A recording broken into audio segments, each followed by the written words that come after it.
In a quiet meadow at the edge of a magical forest, there lived a tiny firefly named Stella. All the fireflies in the meadow had beautiful, bright lights that twinkled like stars. All except Stella. No matter how hard she tried, Stella's light wouldn't glow, not even a little flicker. Every evening, when the sun set and darkness fell, all the other fireflies would light up the meadow like 1,000 dancing stars. They would swoop and swirl, painting the night with their golden glow. But Stella would hide behind a leaf, too embarrassed to join them. "Why can't I shine like everyone else?" Stella would whisper sadly to herself. Her best friend, a kind firefly named Flicker, would always try to cheer her up. "Don't worry, Stella. Your light will come when the time is right." But Stella didn't believe him. She felt like she would never, ever glow. One warm summer evening, the fireflies were having their annual light festival, the most special night of the year. All the fireflies gathered to create the most beautiful light show in the whole meadow. Even fireflies from other meadows came to watch. Stella sat alone on a dandelion, watching from far away. "I don't belong there," she thought. "I'm just a firefly who can't shine." Just as the festival was beginning, a tiny voice called out from below. "Help! Please, someone help!" Stella looked down and saw a baby bunny, no bigger than a cotton ball, crying at the edge of the forest. He had wandered away from his mother and was lost in the darkness. "I can't find my way home," the bunny sobbed. "It's so dark, and I'm scared." Stella's heart filled with worry for the little bunny.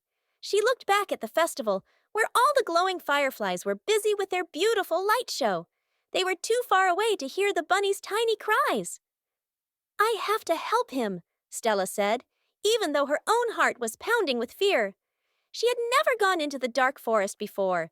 It was full of shadows and strange sounds. But she couldn't leave the bunny alone. Stella flew down to the baby bunny. "Don't cry," she said gently. "I'll help you find your mama." "But how?" sniffled the bunny. "You don't have a light to show us the way." Stella's heart sank. He was right. Without a light, how could she guide them through the dark forest? But then she remembered something her grandmother had once told her. True courage isn't about having no fear. It's about being scared, but doing the right thing anyway. "I may not have a light," Stella said bravely, "but I have something better. I have courage, and I have you. We'll find your mama together." So Stella and the bunny ventured into the dark forest.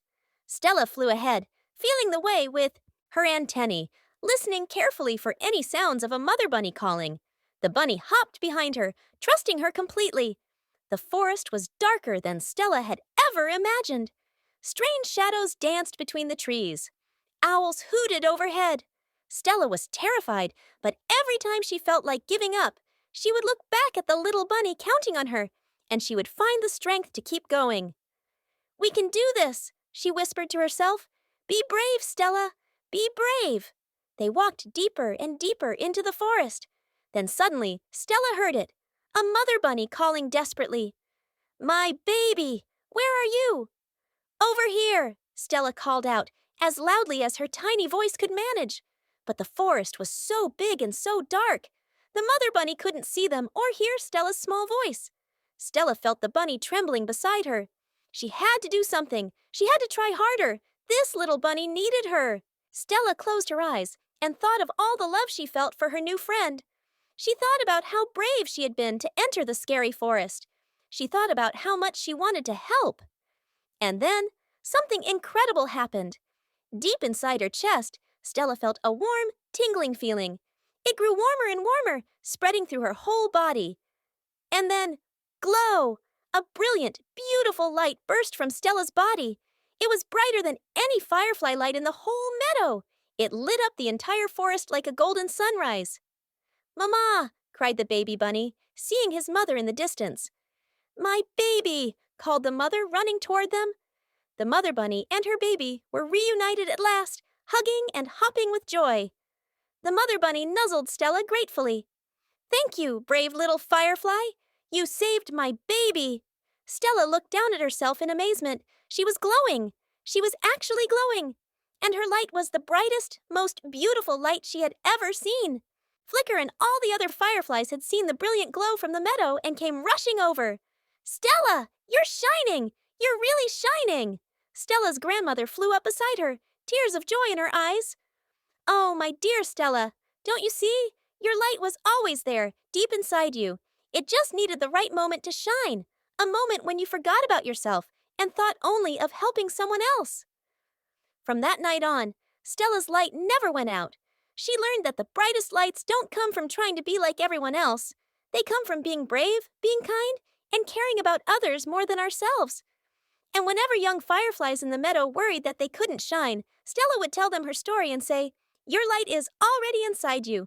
It will shine brightest when you find the courage to help others and be true to who you are." The baby bunny and Stella became best friends forever.